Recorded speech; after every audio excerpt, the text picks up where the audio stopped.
Hey everybody, we are in day 280 in our Bible reading plan in 1 Timothy 4 through 6 and Psalm 67.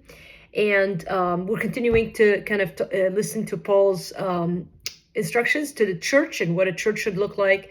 But more so, the big idea today is that what a Christ-centered community believes has to be formed by the scriptures that also impact the way we live and how we relate to others. So, we start today's reading with chapter 4 and kind of continuing on this theme of course, what it looks like in the church, but he's speaking to Timothy, he's mentored him.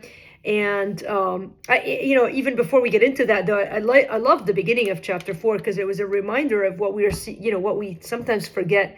But basically, it says, now the Spirit expressly says that in later times some will depart from faith by devoting themselves to deceitful spirits and teachings of demons.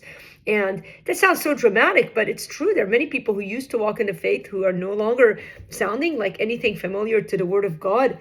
And I think with that in mind, the admonition to Timothy is so real. He's telling him, hey, don't be one of those people. And then he gives some examples there of the cultural issues who forbid marriage and require abstinence from foods. Now, that may not be an issue in today's world, but we have other issues that are culturally relevant that aren't biblically consistent. And so in the second half of chapter 4, he kind of grinds down to Timothy and say, instead of, hey, the body, it's good, but by the way, if you hate exercising, you're going to love this. It says, rather train yourself for godliness, for while bodily training is of some value, godliness is of value in every way. And I think this isn't about exercise or not. It's about the idea that we can be so dedicated to be physically healthy. We give it our attention, our all. And, and I think it holds little value compared to doing that spiritually. Are we doing it to do it physically, but are you doing it spiritually? And a lot of people are like, I'm not growing. I don't hear God speak. And maybe because you're not intentionally seeking God. And so again, some great insight in chapter 4. And then chapter 5, some instructions to the church. Again, you kind of go through how the way that we handle each other in the church and the way that we treat one another. I mean, it's all is very practical. Church isn't this esoteric idea. Theology translates into real life. And so how we care for our widows, how we treat our elders, elders meaning spiritual elders. And then we get into chapter 6 and a word to the wealthy. And, God doesn't love money. God isn't against you being rich, but there's certainly some temptations that come with having more.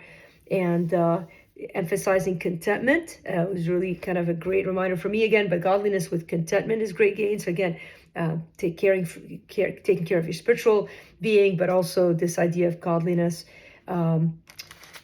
Riches bring temptations, their own temptations. And so how are you doing in your life as it pertains to the instructions that Paul gives today? Is there anything that stuck out? Is the Lord convicting you? Remember, the Word of God is meant to convict us. And what is he pressing you, prodding you towards? Maybe to give more, to be more generous and ready to share. Maybe to be more intentional in seeking your spiritual health. Whatever it is, let's ask the Spirit to be showing us those things that pertain to our life today, and then give us the strength we need to apply them. Love you guys.